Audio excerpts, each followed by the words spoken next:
Hey, what's happening? Welcome to the Pleasure Points podcast. I'm your host, James Rohr. Thanks for being here. Today's episode, I promise we're not talking about poop at all. Nowhere. I've heard I talk too much about poop, so I'm not doing it. I'm just doing it right here to tell you that I'm not going to talk about it.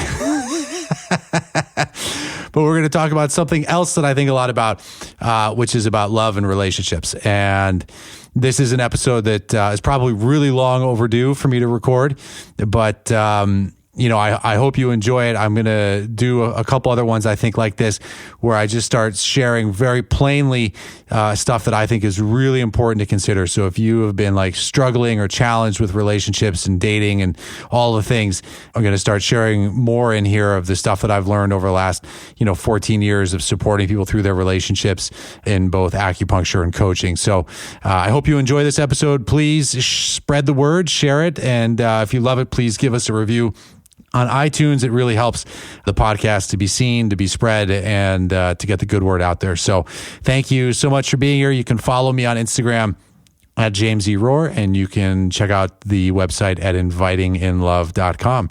So without further ado, I hope you enjoy the show.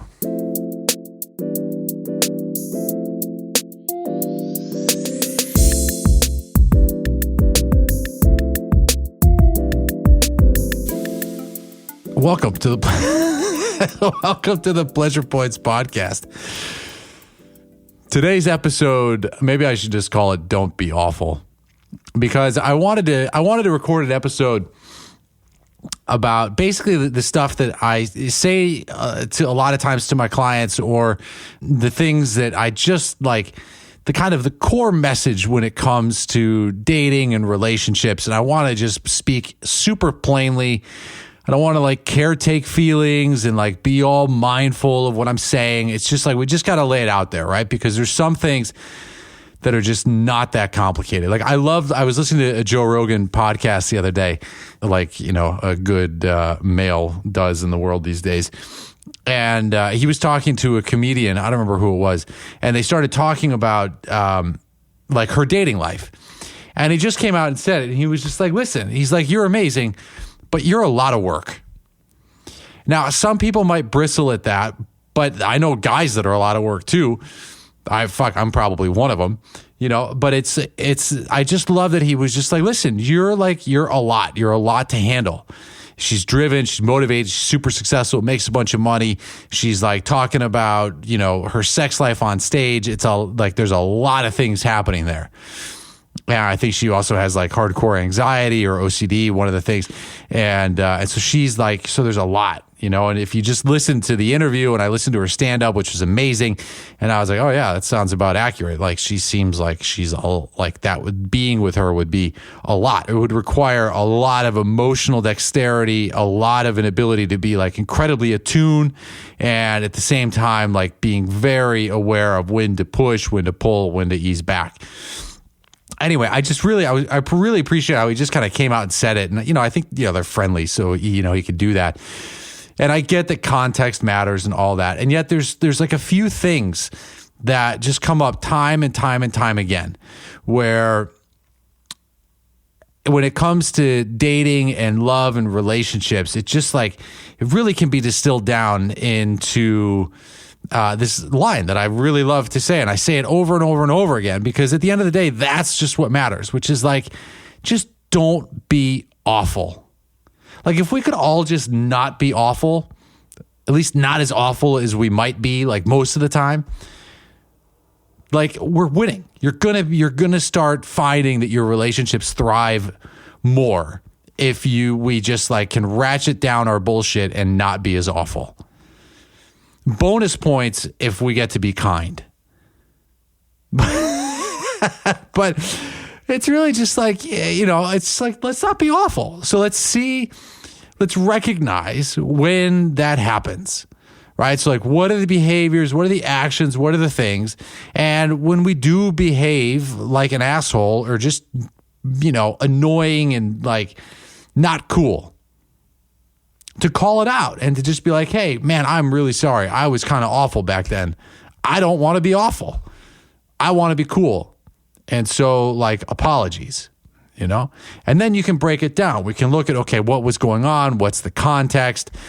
You know, what was the trigger? And like, you know, you can look at all that stuff. But really, like, if all you get in the habit of doing is recognizing like when you're being awful and correct it, see it, notice it, recognize it, share with your partner, depending on what kind of relationship it is, share with your partner that you like, hey, I know I was being pretty awful. I see it, right?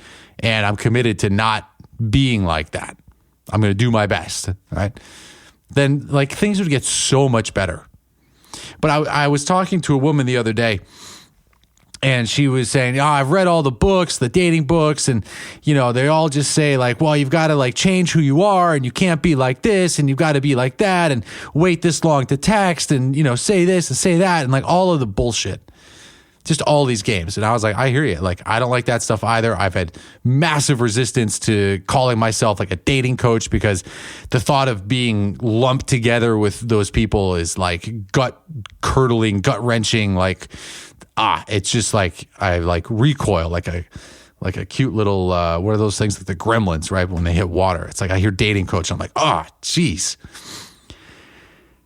And all of that stuff is really unnecessary because if we could just not be so awful, that's already going to start to shift what happens.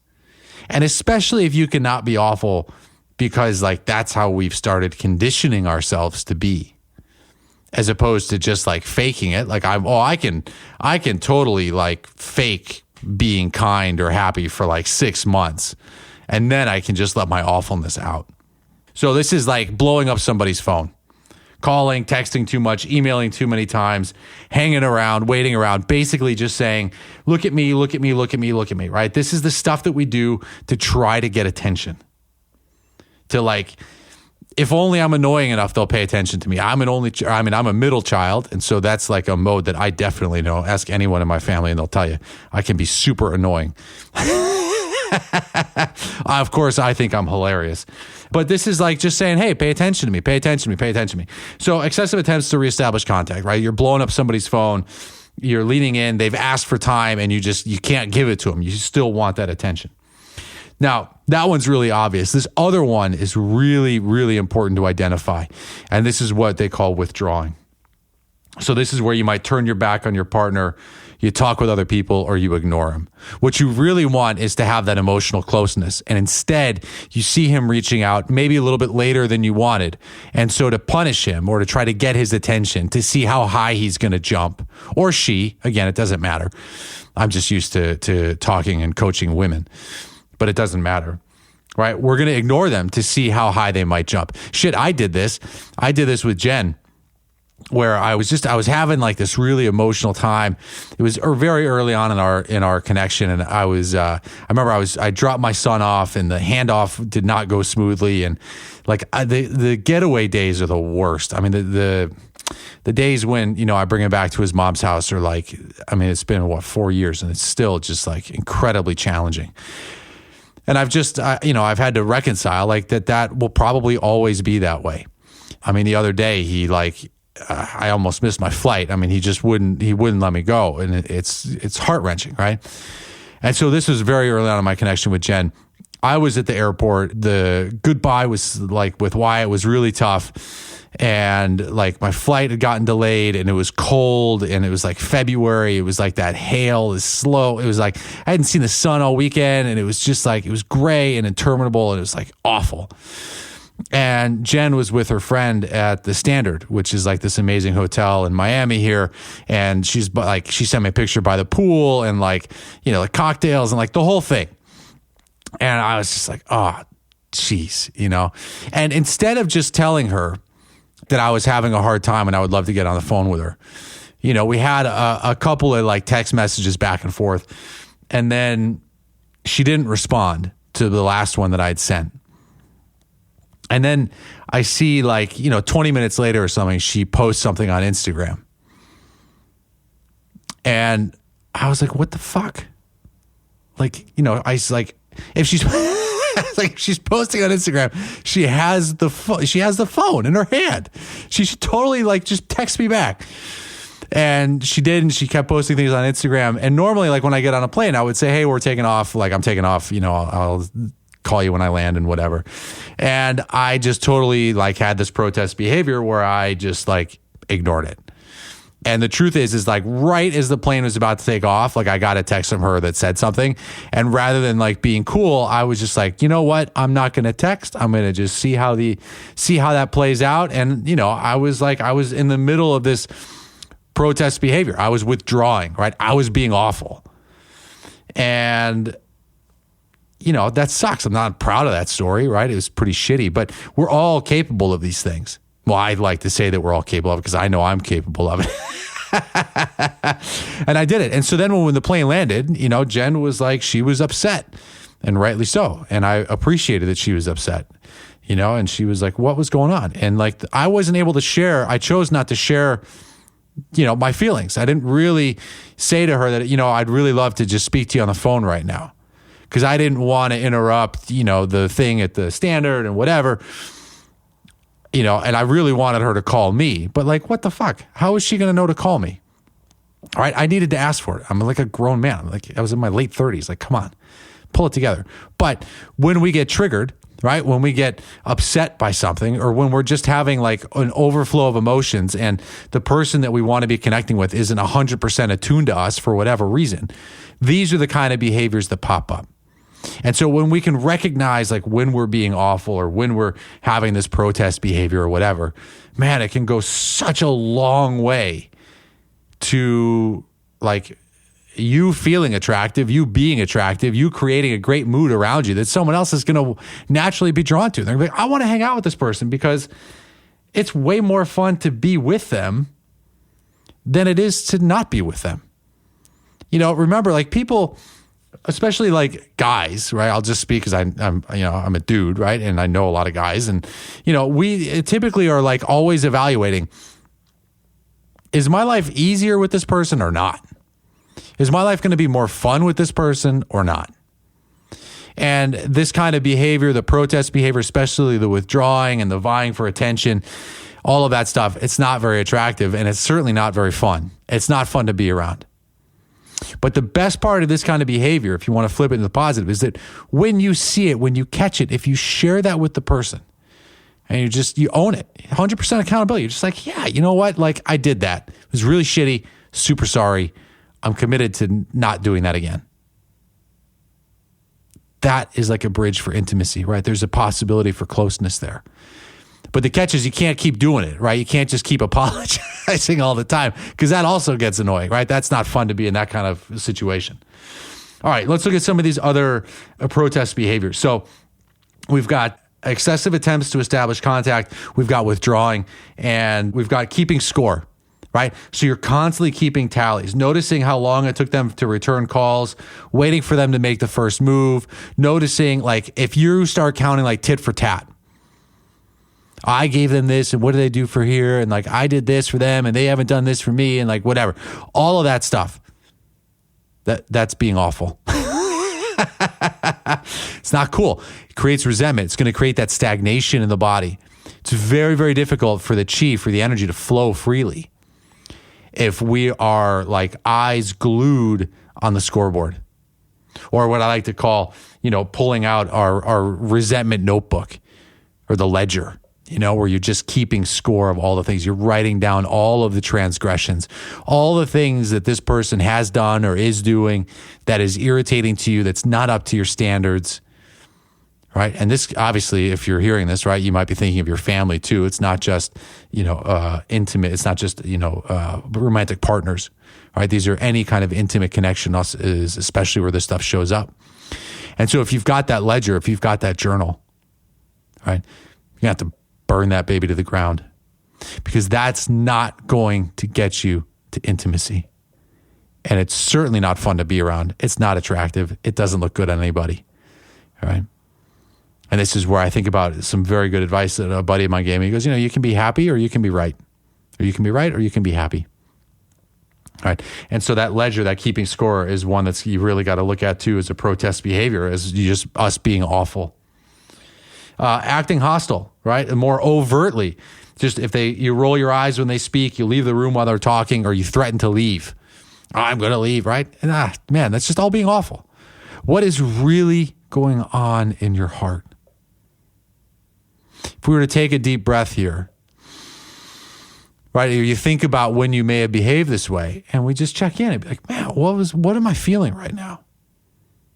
What's really going on? Oftentimes it's fear. Right? We're afraid that the person might leave. We're afraid that this person can't live up to our ideals. We're afraid that we're making a mistake. We're afraid of what our friends may think about us if we break up yet again. Whatever it is. All right? The point here is that if we're not in touch with our feelings and with our heart, then that energy can come out sideways. And when it comes out sideways, typically we're awful. And then the last one of these for the avoidant types is to be manipulative. So we can act busy or unapproachable. You might even try to make him feel jealous. All right, so you might do some things. You might get dressed up. You go out. You're like, I'm going to have a girls' night out. Or I'm going to have a dude's night out. And then she's texting you or he's texting you, and you just don't respond. Right? You see the message and you just choose not to respond because you're like, well, I'm going to make him a little jealous. Right? I'm going to make him worry about me. You know, these are all kind of signs of protest behavior, of just us being awful. And I would even go so far as to put another one in here, which a lot of times I think that when we're sick, if our tactics of these kind of protest behaviors haven't worked so far, making him jealous hasn't worked, blowing up his phone hasn't worked, your withdrawing hasn't worked. There's another one that shows up sometimes, and that's with physical symptoms. Sometimes, well, I actually believe that all the time that we have physical symptoms, it's because somehow it serves us. It's working for us. Otherwise, it wouldn't happen. And so especially when it comes to the chronic, the enduring, the ongoing things, it's a valuable question to ask yourself, is this simply a physical manifestation of a protest behavior? Is this a physical manifestation of me just feeling really afraid? Is this my soul, my spirit, my emotional body expressing the fear and the desire for intimacy, this desire for connection? And because I'm not being honest, or because when I've used words, it hasn't gotten the point across, perhaps I'll manifest something that's dramatic or drastic and that can be a significant call for attention. Having a panic attack, perhaps, and needing your partner to leave and drop whatever they're doing to come home to care for you.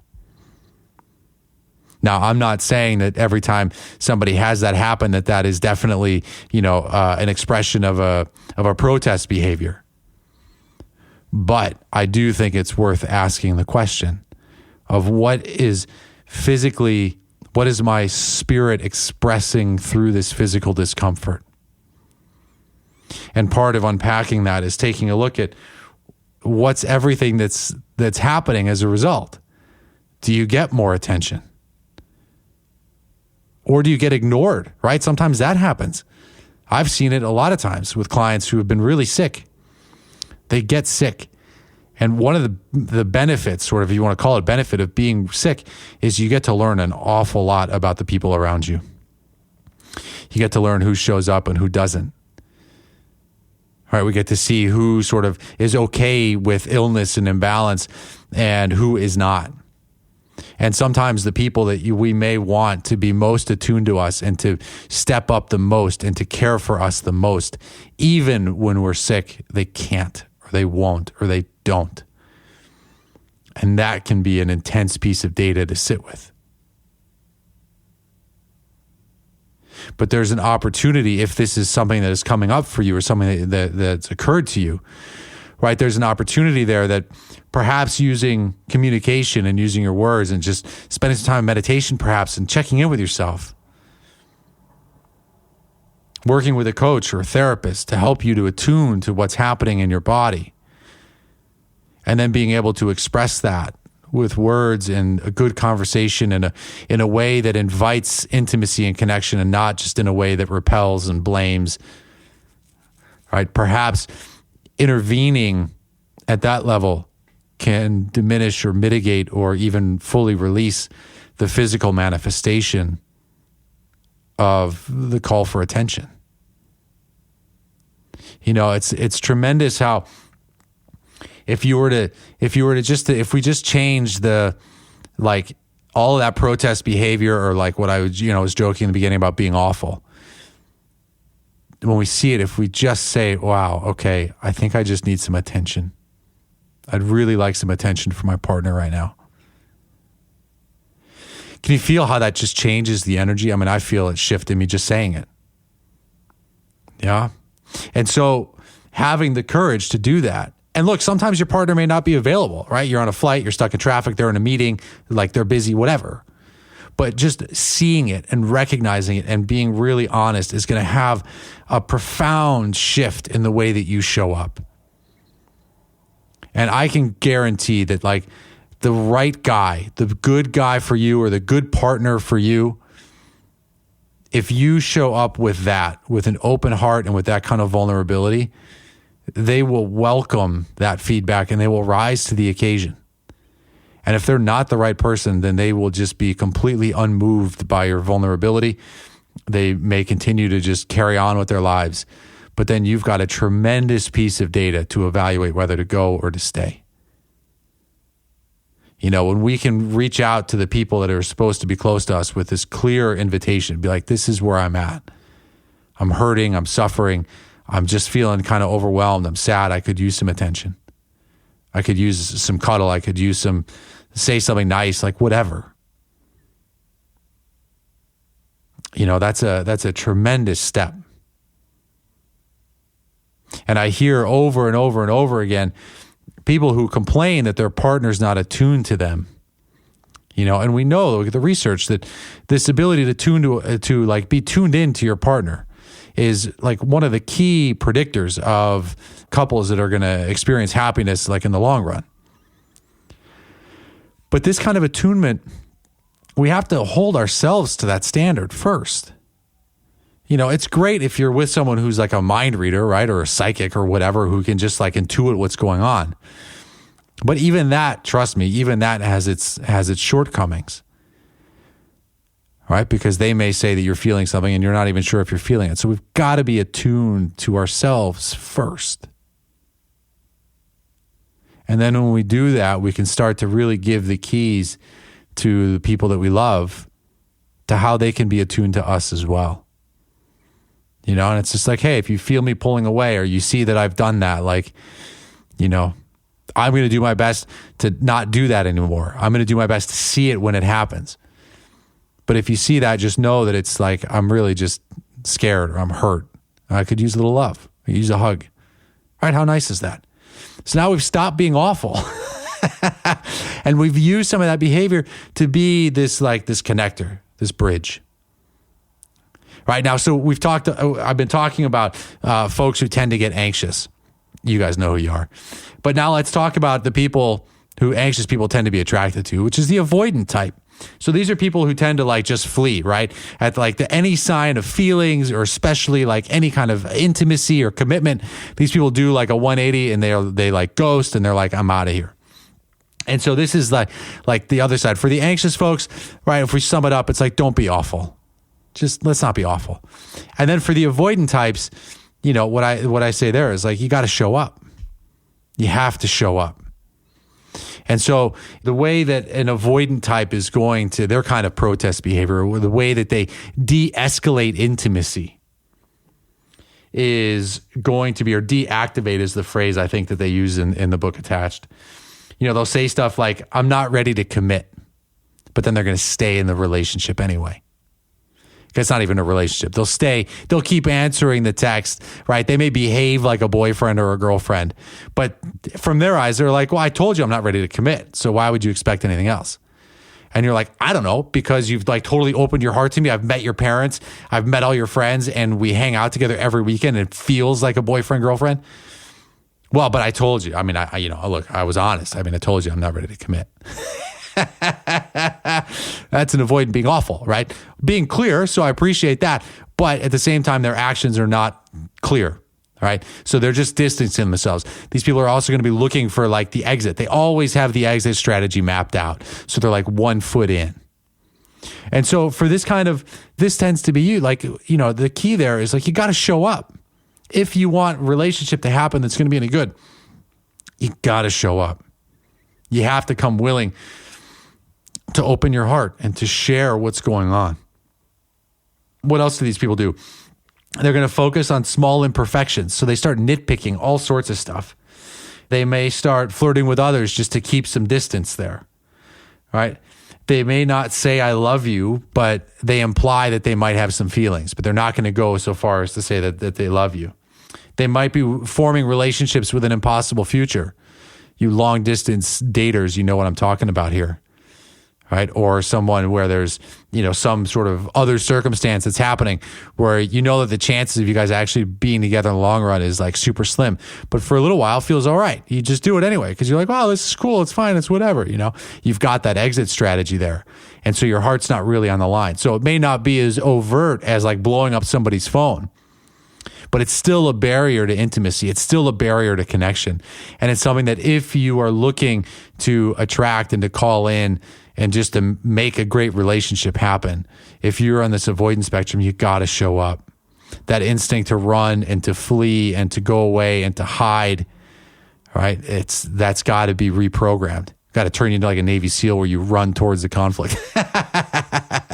It's probably not going to get quite like that, but you can learn to be okay with yourself and to be okay with enough feeling that if there is a hard conversation that has to happen, or if someone is needing or sharing, right, that you can be present there, that you don't feel the need to curl up and to run away and to hide or to take your ball and go home. Basically, pulling away when things don't go well is like kind of the hallmark, or even pulling away when things are going really well. Sometimes it's the opposite. Things are going so well, and then they're like, oh my God, like this might be actually something. So, but instead of hitting that next level of vulnerability, they just pull away and they ghost. And so, when it comes to like this relationship stuff, what to text, when to text, how to text, like all of that stuff, like what your profile says and doesn't say, like it might matter like 0.5%.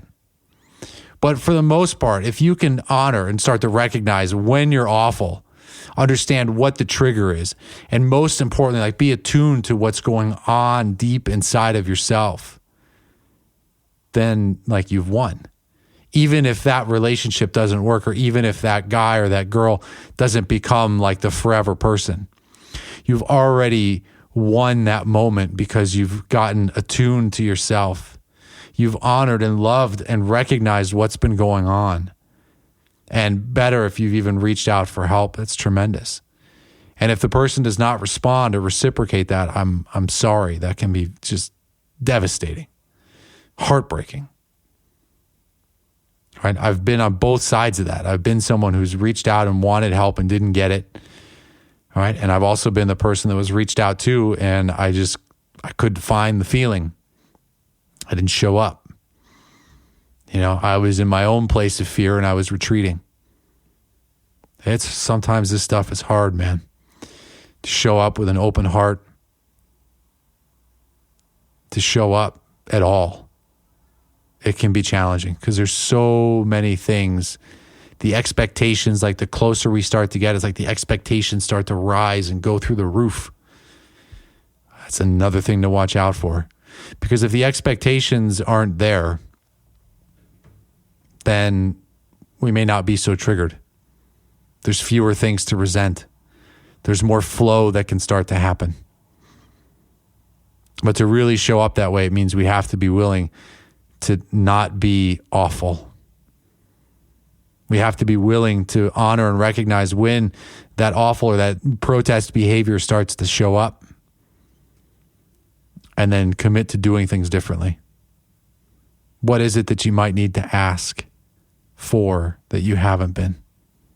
What is it that you're afraid of that maybe you haven't shared with this person?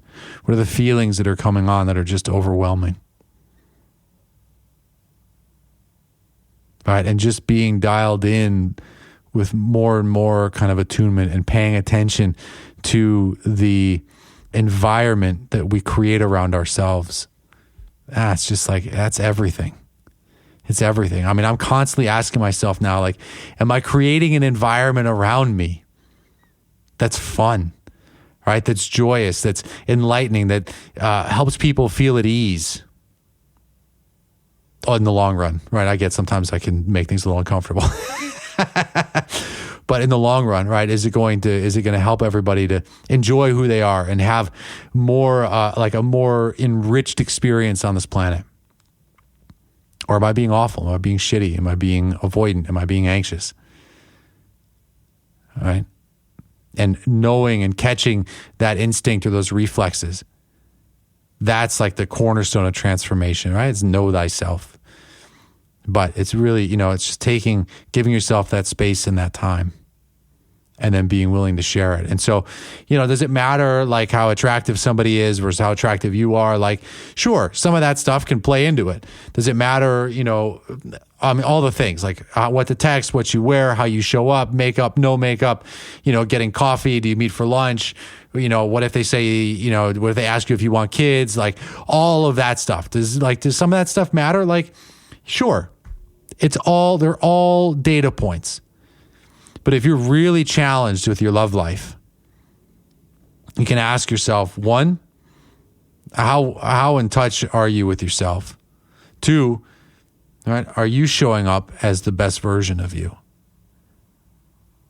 And three, are you treating yourself the way you want other people to treat you?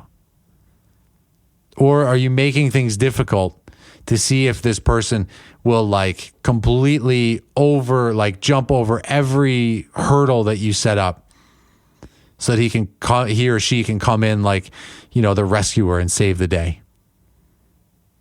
Don't be someone who needs to be rescued.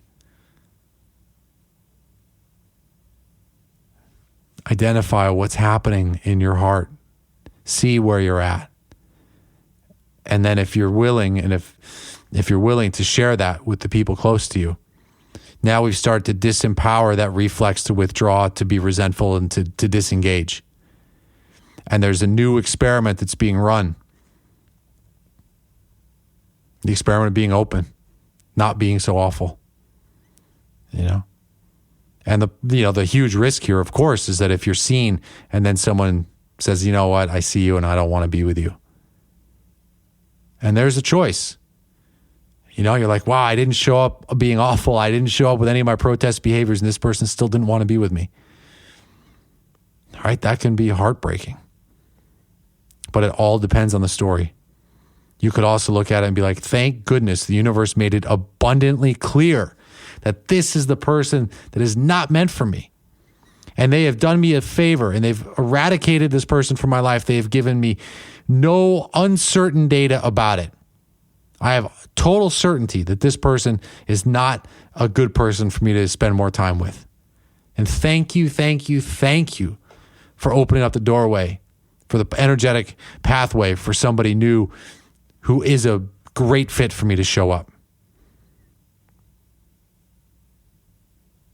But that means we have to be willing to let go of the resentment ledger. So I don't mean to be preachy here. I'm sorry if it comes off that way. I'm feeling this stuff. All right, as I'm talking, I'm thinking about how I've shown up in all these ways. And, it's little corrections over time. And what I found to be the best way to disempower it is to talk about it. And when I see myself doing that, to come back with kindness and ownership and just say, you know what, this is what I did. I'm sorry. This is why I behave that way, and I don't want to do that anymore. So I'm letting you know. So, here's my dating book in one simple sentence. Don't be awful. All right, so go out there in the world. Don't be awful. If you want to see me break it down in even more detail, a little bit more eloquently than I just put it here on the podcast, you can go to my website, invitinginlove.com, and check out the masterclass that I have there. There's actually two different ones up there now. There's one that is attracting a partner once and for all, and there's another one if you're trying to decide to stay or to leave a relationship. So if you're in that in between, I strongly recommend that you watch that one, because it gives you kind of I walk you through the things that I think about and the things that I think are really important to place a high value on when trying to decide to stay or to leave a relationship. So if you do check that out, I'd love to hear what you think. Hit me up at pleasurepointspodcast@gmail.com, or you can just find me on Instagram at James E. Rohr and private message me that way. And thank you guys, as always, for spreading the love, for sharing the podcast with your friends, family, and other people. If you know someone who's really awful and behaves this way, please send them this podcast. So if your friends shared this podcast with you, it's because they think that you're awful. No, I'm just kidding. Thank you guys for being here. I love you so much, and I'll catch you next time.